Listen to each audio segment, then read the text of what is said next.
Gutierrez sa bibida sa morning teledramang Dangwa na malapit ng mapanood. Nakakwentuhan ni Kuya Lar si Janine na gaganap bilang Rosa at magbibigay ng love advice. Ano naman kaya ang masasabi ni Janine sa mga kapuso nating malamig ang Pasko? Let's watch this.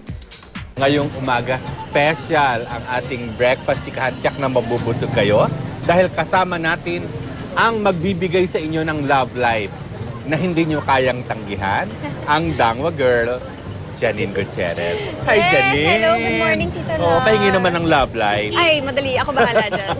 Kumusta naman ang taping? Mabuti po.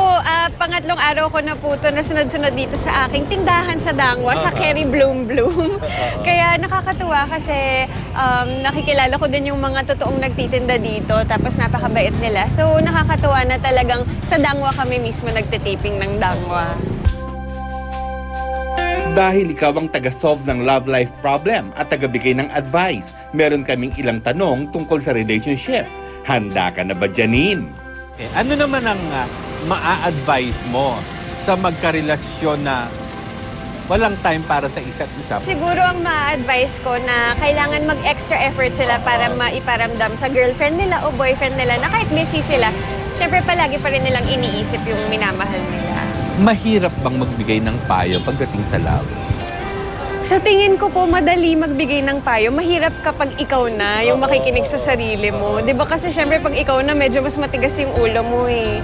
Pero kapag nagbibigay ng payo, parang mas madali.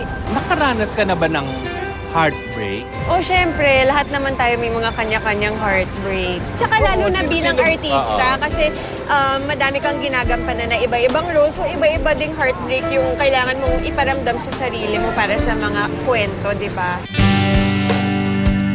Nagpa-good vibe si Janine sa pamamagitan ng pagbibigay ng mga rosas sa mga tao. Lola, bulaklak po.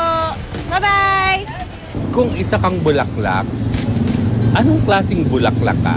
Naku, sa dami ng bulaklak na nakikita ko araw-araw dito sa Dangwa. Ang favorite ko po, Stargazer. Stargazer. Stargazer. Ayan. Opo. Stargazer. Okay, Yes. bakit favorite mo ang Stargazer? Ba't hinahalin tulad mo ang sarili mo? Una sa lahat, ang ganda kasi ng pangalan niya. Parang palaging nakatingin sa langit, sa magandang kinabukasan. Pero syempre, bilang halaman, it stays on the ground. So parang sinisimbolo niya na always look forward and reach for your dreams, pero keep yourself grounded.